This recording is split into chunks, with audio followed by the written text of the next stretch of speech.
ഇന്ന് നാം ഈ നാടിനെ കാണുന്നത് സമാധാനത്തിന്റെ മണ്ണായിട്ടായിരിക്കാം. പക്ഷേ ഈ മണ്ണിന് ഒരു കഥ പറയുവാനുണ്ട്. ഒരിക്കൽ വാർന്നൊലിച്ച രക്തത്തിന്റെ നിറം കണ്ട് ഭയന്നു പോയ കുറേ പാവം മനുഷ്യരുടെ കഥ.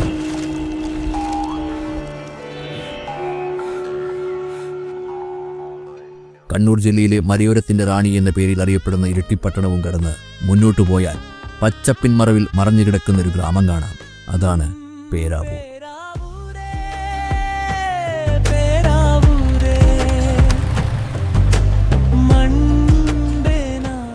നൂറ്റാണ്ടുകൾ പഴക്കമുള്ള ചരിത്രം പറയുവാനുണ്ട് പേരാവൂരിന്. പഴശ്ശിരാജയുടെ പടയാളികളായ നായർ തറവാട്ടുകാരുടെ ധീരതയുടെ സാക്ഷിയാണ് ഈ നിലം.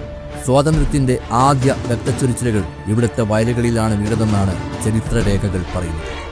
തൊണ്ടി വയലിൽ ബ്രിട്ടീഷുകാർ പിടികൂടിയ പടയാളികളെ പൊതുവേദിയിൽ തൂക്കിക്കൊല്ലുകയായിരുന്നത്രേ. ആ അഗ്നിദിനങ്ങളുടെ ചൂട് ഈ മണ്ണിന്റെ കണികകളിൽ ഇന്നും നിലനിൽക്കുകയാണ്. അന്ന് കാടുപിടിച്ചു കിടന്ന ഒരു പ്രദേശമായിരുന്നു പേരാവൂർ.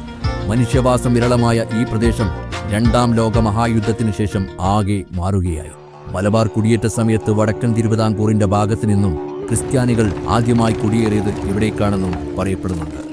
ജീവിതത്തിന്റെ പുതിയ പ്രതീക്ഷകളുമായി മലബാറിലേക്കുള്ള കുടിയേറ്റത്തിന്റെ പാതയിൽ മണത്തണ തറവാട്ടുകാരിൽ നിന്നും അനുമതി വാങ്ങി കാടുകൾ വെട്ടിത്തെളിച്ച് ജനങ്ങൾ ഈ ഭൂമിയിൽ കൃഷിയിറക്കി. ആദ്യകാലത്ത് കപ്പയും ചോളവുമായിരുന്നു ജീവിതത്തിന്റെ അടിത്തറ. തുടർന്ന് തെങ്ങും കവുങ്ങും റബ്ബറും കുരുമുളകും പുതിയ സമ്പന്നതയുടെ പ്രതീകങ്ങളായി വളർന്നു. പേരാവൂരെന്ന ഈ മനോഹര നാടിന്റെ പേര് ഉയർത്തിയത് ലോകോത്തര താരമായിരുന്ന ജിമ്മി ജോർജാണ്. 80 കാലഘട്ടങ്ങളിലെ ലോകത്തിലെ മികച്ച 10 അറ്റാക്കിംഗ് സ്ട്രൈക്കർമാരിൽ ഒരാൾ.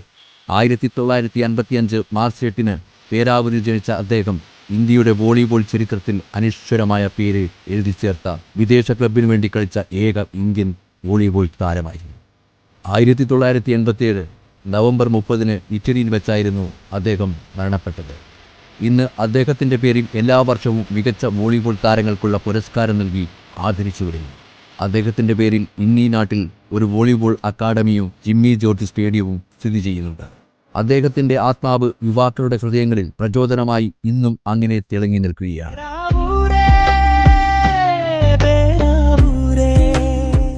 പേരാവൂർ സാമൂഹ്യ ബോധത്തിന്റെയും രാഷ്ട്രീയ ജാഗ്രതയുടെയും നിലം കൂടിയാണ്.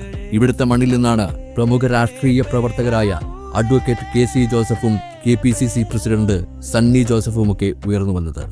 മികച്ച ഗതാഗത സൗകര്യം ഇല്ലാത്തതാണ് ഇന്ന് പേരാവൂർ ടൗൺ നേരിടുന്ന ഏറ്റവും വലിയ പ്രശ്നം. ഇടുങ്ങിയ പാതയ്ക്ക് ഇരുകരകളിലുമായി പതിറ്റാണ്ടുകൾക്ക് മുമ്പ് പണിത കെട്ടിടങ്ങൾ അതേപോലെ ഇന്നും നിലനിൽക്കുകയാണ്. സമയം രാത്രി 8 മണിയാകാറായിരിക്കുന്നു. 7 മണിവരെയാണ് ഈ കൊച്ചു പട്ടണത്തിൽ ആൾത്തിരക്കുണ്ടാവുക. സന്ധ്യാനേരമാവുമ്പോഴേക്കും തങ്ങളുടെ വീടുകളിലേക്ക് എത്തുവാൻ തിരക്ക് കൂട്ടുന്നവരാണ് മലയോരവാസികളിൽ അധികവും. രാവിലെയും വൈകുന്നേരവുമാണ് ഈ പട്ടണത്തിൽ സാധാരണയായി തിരക്ക് അനുഭവപ്പെടുന്നത്. ഈ സമയങ്ങളിൽ മിക്കവാറും ട്രാഫിക് ബ്ലോക്കും ഈ പട്ടണത്തിലെ പതിവ് കാഴ്ചയാണ്. കൊട്ടിയൂരിലേക്കും ബസ് സ്റ്റാൻഡിലേക്കുമായിട്ടുള്ള ഇടുങ്ങിയ പാത തന്നെയാണ് അതിനുള്ള മുഖ്യ കാരണം. മത്സ്യവും പച്ചക്കറിയും പഴവർഗ്ഗങ്ങളുമൊക്കെ വാങ്ങിച്ച് ഗ്രാമവാസികൾ അവരുടെ വീടുകളിലേക്ക് മടങ്ങിക്കഴിഞ്ഞു.